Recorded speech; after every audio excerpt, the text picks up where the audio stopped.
Hindi lang pang-ulam, pwede rin itong pang-merienda. May natatanging paraan si Polly ng pagluluto ng Peking duck.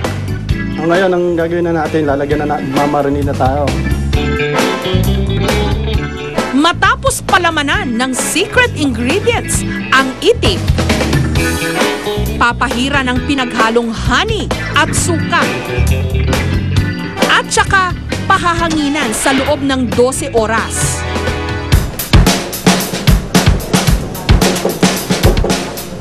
Hindi ito pang-ulam, kundi gagawing siopaw.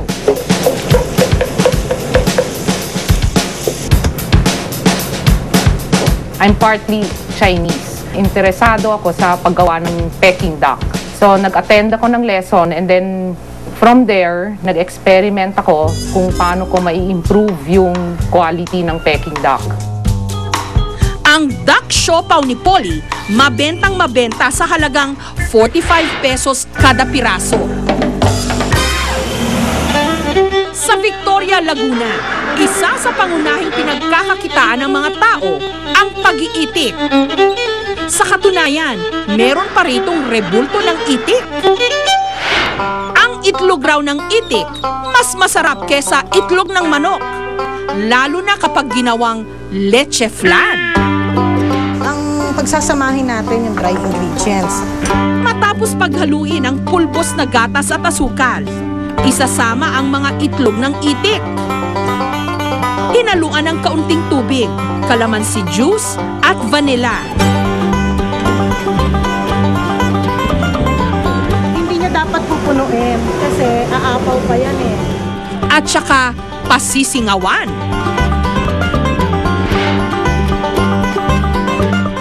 Pero hinay-hinay lang po sa pagkain ng itik. Medyo mataas yung saturated fat, kaya mas maganda, moderation lang ang pagkain nito.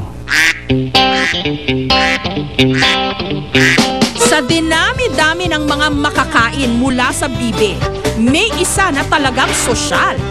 Ang foie gras na pwedeng atay ng gansa o ng bibe. Ang restaurant na ito sa Taguig, naghahain ng foie gras na imported pa raw mula France. It's not normally found in the Philippines because not a lot of suppliers import it because it's more expensive than the regular duck foie gras. Ang kanilang foie gras specialty, salad. Tinimplahan ng asin at paminta ang atay. At saka ito pinainitan o sinear sa kawali.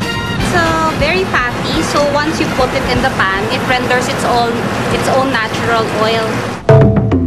Ang natirang atay, ibinalot sa pastry dough wrapper at saka iprinito, sinamahan ng dressing.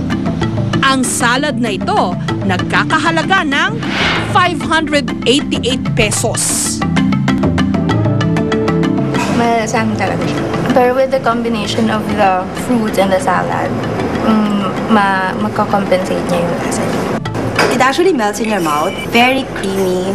Parang tofu na nga siya eh. Ngunit sa aming pananaliksik, hindi lang pala sosyal ang foie gras. Kontrobersyal din.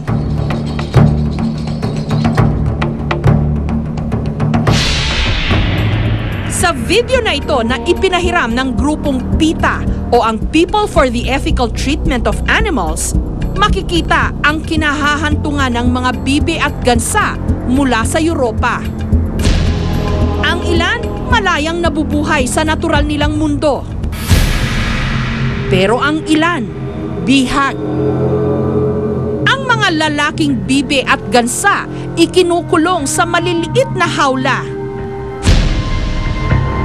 Binibit-bit sa leeg para puwersahang pakainin sa pamamagitan ng tubong bakal na umaabot hanggang sa kanilang tiyan.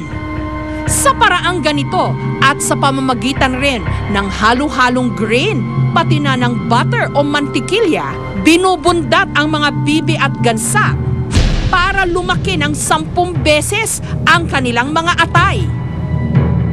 Hanggang sa tuluyan na silang manghina. Huwag na tayong bumili ng foie gras, huwag tayong kumain ng foie gras dahil hindi lamang ito masama sa kalusugan, kundi masama rin ito para sa mga hayop dahil namamatay sila, yung lalamunan nila nabubutas. What we need to do lang is respect each other. So if there's people who believe on one side, then we don't serve them foie gras, and let's not judge those who also want to eat foie gras. Maingay at putak ng putak ang mga itik at bibe. Sa putikan man sila naninirahan, hindi naman matatawaran ang biyayang ibinibigay nila sa tao. At dahil malaki ang pakinabang natin sa kanila, sana matutunan natin silang pahalagahan.